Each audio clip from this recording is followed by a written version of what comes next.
öncelikle uğrayabileceğim en yakındaki şehre uğrayayım. Oradan alabileceğim güzel bir iş varsa en azından birazcık olsun para kazanmış olurum. Etraftaki çöl canavarlarına da dikkat etmem lazım. Benim için çok büyük bir sıkıntı yok fakat arkamdaki dostum için aynısını diyemem. Yaklaşık birkaç saatlik yolumuz kaldı diyebilirim.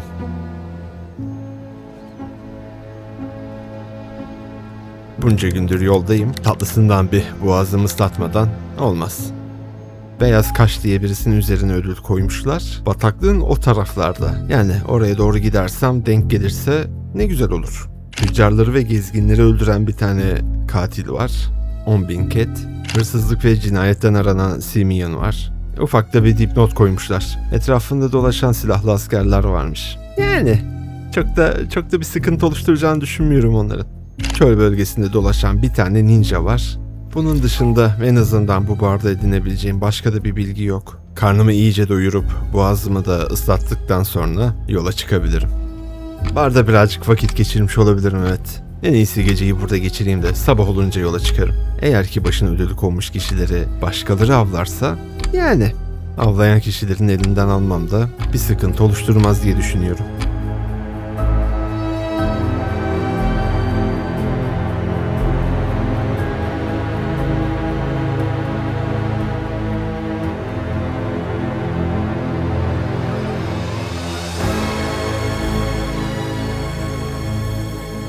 Sabah olduğuna göre yavaştan artık şehirden ayrılıp avlama vakti geldi.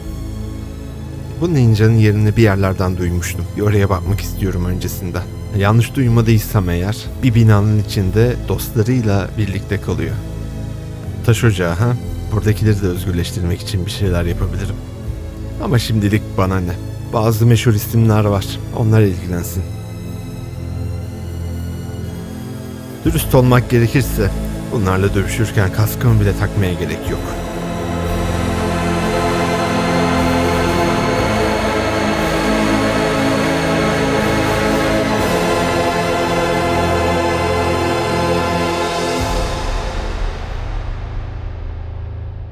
Neden saldırıyorlar ki? Ünümü duymadılar mı? Yoksa gerçekten çaresizler mi? Gelip de yemek isteseler büyük ihtimalle paylaşırdım yemeğimi. Sonuçta etraftaki hayvanları kesmekte bir sıkıntı yaşamıyorum. Evet, her zaman boğazım kuru oluyor ama karnım da tok oluyor. Stuat şehrine de yaklaştım bayağı bir. Şu toz bulutu da olmasa her şey daha güzel olacak ama mesela bu. Bunu öldürmek benim için o kadar da zor bir şey değil.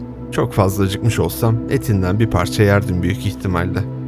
Ama arkamda duran dostumun arkadaşlarının eti çok daha lezzetli oluyor. O yüzden genellikle bu patikanın o taraflardan geçerken bir 3-5 tane avlıyorum ki yol boyunca ihtiyacım olan yiyeceği sağlamış oluyorlar.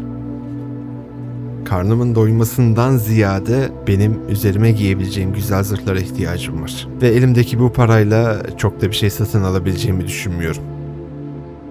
Güneşin batmasıyla da uyuma vaktimin geldiğini anlıyorum. Uykumu alamazsam eğer kendimi çok rahat hissetmiyorum uykusuzken.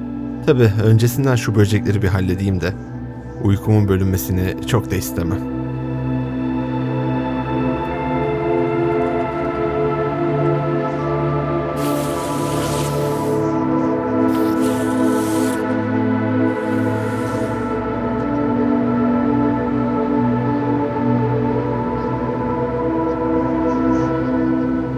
Kamp eşyalarımı da aldım. Yola devam edebilirim. Belki dönüşte bu şehrin bir barına uğrayabilirim. Farklı başına ödül konmuş kimseler varsa eğer bilgi sahibi olmuş olurum en azından. Yoksa da boğazımı ıslatır, para kazanmaya devam ederim. Toz bulutunun altında acıkmış kimseler var. Dostumun yenmesini istemem.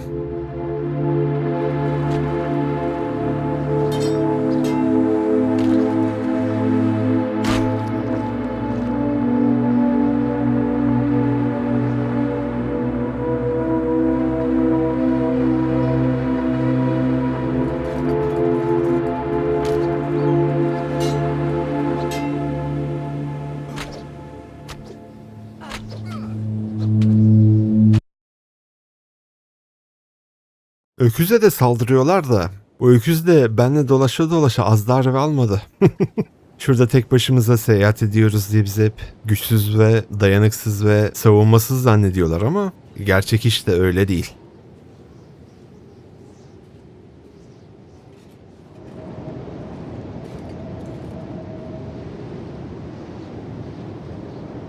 Aradığım kişinin bu binanın içinde olabileceğini düşünüyorum. Bu dışarıdakilerin çığlıklarıyla içeridekiler de dışarı çıkar diye ümit ediyorum. Yapacak bir şey yok. Kaskımı da tatlısından bir takayım da ne olur ne olmaz.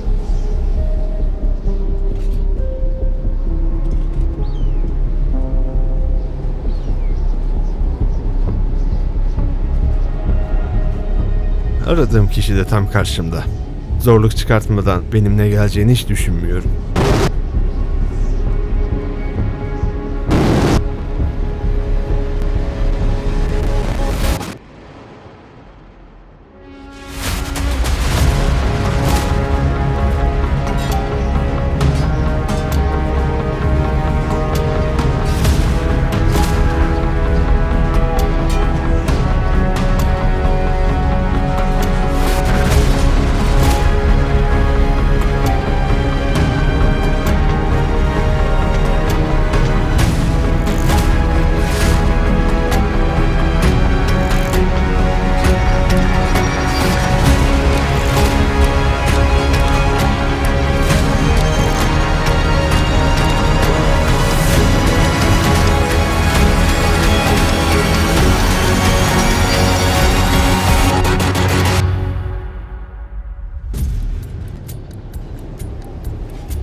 Silahını ve zırhlarını öküze aktardım da elimde ölsün istemem. Sonuçta 20.000 ket.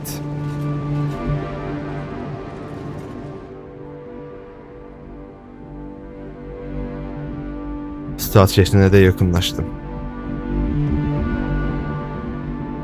Eğer ki elimde bu ninja olmasaydı bunlarla da tatlı tatlı ilgilenmek isterdim.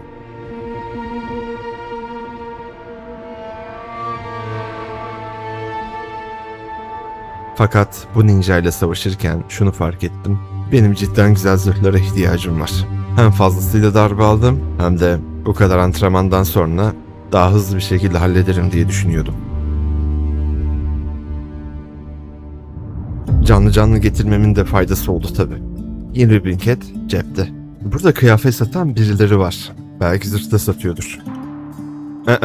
Benim istediğim ağır zırhlardan satmıyor. Sadece kumaş. Geceyi yine bir tane barda geçireceğim de etraftaki insanlarla konuşurken buralarda iyi bir demirci olmadığından, o yüzden de kaliteli zırhları bulmak için başka bölgeleri ziyaret etmem gerektiğinden bahsettiler. Bir de tabii eski teknolojileri kullanarak yapılan silahların ve zırhların ne kadar iyi olabileceğinden de söz etmeden duramadılar.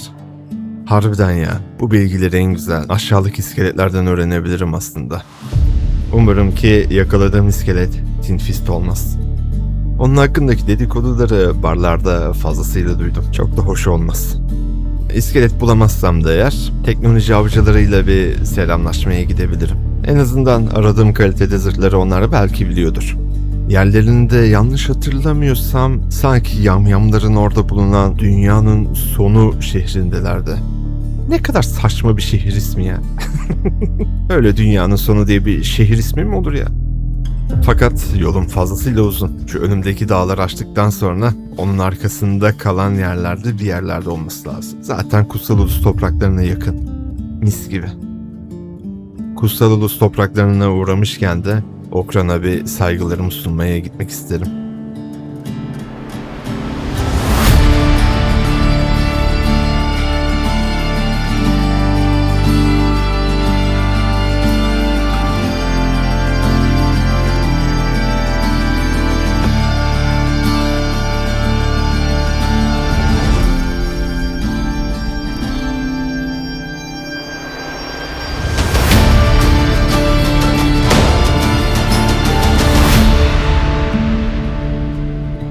Buraya kadar gelmişken bardan önce bir zırhçıya uğramam benim için daha iyi olur. Dedikoduları almadan önce bir bakayım nasıl zırhlar var. Yani ne diyebilirim ki, sadece kafalık mı satıyorsunuz? Ayıp ayıp. Yukarıda başka bir demirci daha var, zırh üreten. Ona doğru bir gideyim. Güzel zırhlar var desem de üstümdekini değiştirmeye değmez. Daha doğrusu o kadar para harcamaya değmez. Ama diğer yerlerden bulduğuma göre çok daha iyi zırhlar var. Umarım ki daha iyisini bulabilirim. Barın içinde de teknoloji avcıları var da iskeleti tek yakalasaydım iyi olurdu. Neyse, en azından şunlarla bir muhabbet edeyim de. Aralarında bir tane bile insan olmaması canımı sıkıyor tabii ki. Sular altında kalmış bir bölgeden bahsettiler. Hiç uğradığım bir yer değil fakat yine de dikkatli olmakta fayda var. Karşıma ne çıkacağı hiç belli olmaz.